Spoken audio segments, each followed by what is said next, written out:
ناظرین محترم، آج میں آپ کو سرجانی ٹاؤن میں واقع ایک ایسے گھر لیے چلتا ہوں جہاں بیوی اور 5 بچوں پر مشتمل خاندان کا واحد کفیل محمد شاہد منہ کے کینسر کی وجہ سے زندگی اور موت کی کشمکش میں مبتلا ہے۔ محمد شاہد بس کنڈکٹر ہیں، لیکن لاک ڈاؤن میں ٹرانسپورٹ بند ہونے کی وجہ سے بے روزگار ہو گئے۔ ایسے وقت میں علاج کرانا تو درکنار، بیوی بچوں کو 2 وقت کی روٹی کے لالے پڑ گئے۔ اکثر و بیشتر فاقہ کشی کی نوبت آ جاتی ہے۔ سارا دار و مدار شاہد پر تھا۔ میرا نام محمد شاہد ہے، پہلے کنڈکٹری کرتا تھا، ابھی لاک ڈاؤن کی وجہ سے کنڈکٹری وغیرہ سب کچھ بند ہے۔ کبھی 500 ملتے تھے، کبھی 700، کبھی 300، کبھی کچھ بھی نہیں، کیونکہ وہاں ٹھیکے کا نظام ہے، مالک کا ٹھیکہ پورا کرو، پھر جو بچے گا وہ ہمارا نصیب ہے۔ زبان میں میرے تکلیف ہے، کینسر کا مجھے بتایا کہ کینسر کی شکایت ہے، یہ زبان کا ماوے گٹکے کھاتا تھا، اس کی وجہ سے ہو گیا تھا۔ یہ چھوڑے ہوئے 4 سال ہو گئے، لیکن 2 سال سے یہ تکلیف مجھے ریگولر ہے۔ ابھی تو بس یہ ہے کہ چائے پاپے کھا لیے یا چائے سے پراٹھا کھا لیا، مرچیں وغیرہ سالن وغیرہ کچھ نہیں کھا پاتا ہوں۔ ابھی زبان میں پہلے یہ ہوا تھا چھوٹا سا دانہ، تو کام دھندا کرتا رہا، کیونکہ گھر کے اخراجات دیکھتے ہوئے میں اس کا علاج نہیں کروا پایا۔ تو جیسے ہی یہ بڑھتا رہا، پھر زیادہ تکلیف ہوئی، پھر میں ڈاکٹروں کی طرف بھاگا۔ اسپتالوں سے علاج وغیرہ، ٹیسٹ وغیرہ میں نے کروایا ہے کافی، سی ٹی اسکین بھی کروائی ہے، بایوپسی مجھے گھر والوں نے منع کر دیا کہ نہیں، یہ جراثیم پھر پورے منہ میں پھیلیں گے، پھر جلدی بچو گے نہیں۔ میرا نام زینب ہے، ہم سرجانی ٹاؤن میں رہتے ہیں۔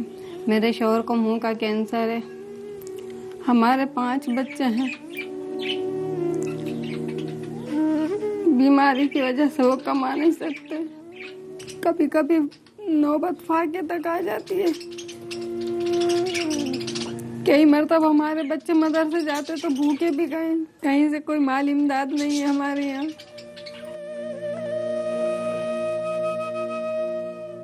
ہم لوگوں نے اپنا گھر کا سامان وغیرہ بیچ کر میں نے اپنے شوہر کا علاج کروایا ہے۔ تکلیف بہت ہوتی ہے، پوری رات ہو جاتی ہے، جاگتے رہتے ہیں، نیند نہیں آتی ان کو تکلیف کی وجہ سے۔ کان میں تکلیف رہتی ہے، یہاں گردن میں، گلے میں، اس طرح تکلیف ہوتی ہے کہ پوری رات ہو جاتی ہے بیٹھے بیٹھے۔ کئی دن ہو جاتے سو نہیں پاتے، نہ دن میں نہ رات میں۔ کھانے پینے میں بھی پریشانی ہوتی ہے، تکلیف ہوتی ہے، ان کو بات کرنے میں بھی تکلیف ہوتی ہے۔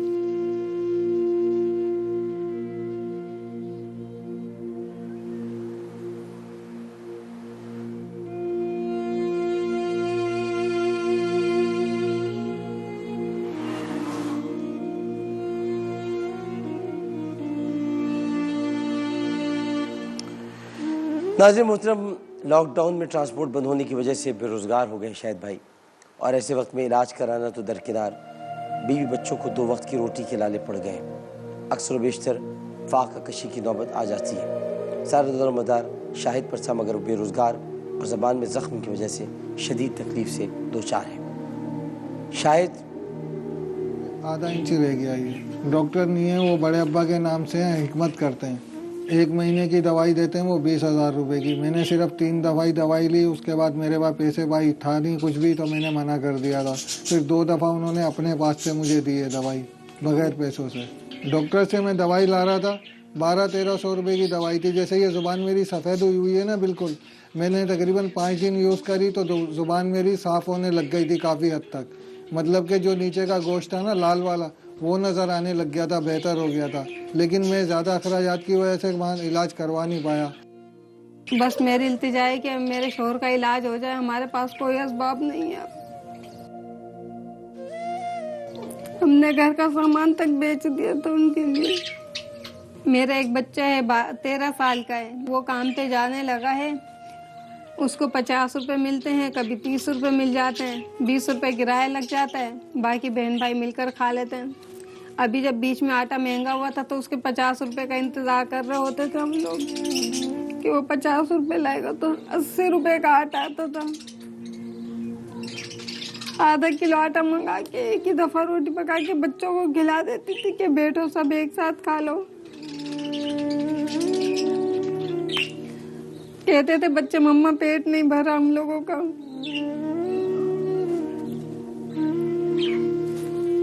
کئی مرتبہ تو ہم لوگ ان کو